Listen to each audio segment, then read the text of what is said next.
మీలో ఎవరికైనా business start చేయాలని ఉంటే మింత్రా కలెక్షన్స్ అనే ఇన్స్టాగ్రామ్ పేజ్ ని కాంటాక్ట్ అవ్వండి. ఇదేంటి మల్లిక శారీ చూపించుకుంటూ బిజినెస్ గురించి మాట్లాడుతుంది అనుకోకండి. సరే శారీ డీటెయిల్స్ చెప్పేస్తాను. ముందు ఇది పచ్చి మామిడికాయ శారీ, అర్థం కాలేదు కదా మీకు?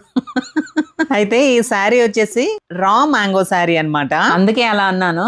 సో ఈ శారీ వచ్చేసి వేరే పేజెస్ లో 5000 వరకు సేల్ చేస్తున్నారు, బట్ మింత్రా కలెక్షన్స్ లో మాత్రం 3300 మాత్రం. ఇంకా శారీ గురించి పక్కన పెట్టేద్దాము. మింత్రా కలెక్షన్స్ లో ఇప్పటి వరకు రిటైల్ గానే చూసాం, అది కూడా ప్రీమియం క్వాలిటీలో అందరికంటే తక్కువ ప్రైస్ కి ఇస్తున్నారు. ఇప్పుడు తనని చాలా మంది హౌస్ వైఫ్స్ రీచ్ అవుతున్నారంట. అసలు బిజినెస్ ఎలా స్టార్ట్ చేయాలో తెలియక, లేదంటే ఆల్రెడీ బిజినెస్ చేసి మోసపోయిన వాళ్ళు, అండ్ కొంతమంది స్టాక్ ఎక్కువ తెచ్చేసి అవి ఎలా సేల్ చేయాలో తెలియని వాళ్ళు, ఇంకా ఇలా చాలా మంది కాంటాక్ట్ అవుతున్నారంట. సో ఇలాంటి వాళ్ళందరి కోసం తను చాలా ఆలోచించి ఒక ఐడియాతో మీ ముందుకు వచ్చేసింది. మీలో ఎవరైనా బిజినెస్ చేయాలనే ఇంట్రెస్ట్ ఉన్న వాళ్ళు ఒకసారి తనని రీచ్ అవ్వండి. ఎందుకంటే తను నాకు ఒక ఐడియా చెప్పింది. బడ్జెట్ ఎక్కువ పెట్టలేము అన్న వాళ్ళకి ఒక గ్రూప్ క్రియేట్ చేసి హాఫ్ బండిల్స్ లాగా శారీస్ స్ప్లిట్ చేసి కలిసి సేల్ చేసుకుందామని, అందరికి యూజ్ అవుతుందనే ఉద్దేశంతో మాత్రమే ఇలా ప్లాన్ చేసింది తను. ఇంకా ఇలాంటి మంచి ఐడియాలు ఫ్యూచర్ లో గ్రూప్ లో డిస్కస్ చేసి బిజినెస్ చేసుకోవచ్చు. ఈ చిన్న ఐడియాతో ఒక్క ఫ్యామిలీకి హెల్ప్ అయినా నేను సంతోషపడతానక్క. అందుకే ఈ సంతోషకరమైన వార్త మీరు అందరికి తెలియజేయండి అని నాకు చెప్పింది. సో మీలో ఎవరికైనా సిన్సియర్ గా జెన్యూన్ గా బిజినెస్ చేయాలని ఇంట్రెస్ట్ ఉంటే మింత్రా కలెక్షన్స్ అనే ఇన్స్టాగ్రామ్ పేజ్ ను విజిట్ అవ్వండి. పేజ్ ని ట్యాగ్ చేస్తాను. Thank you so much.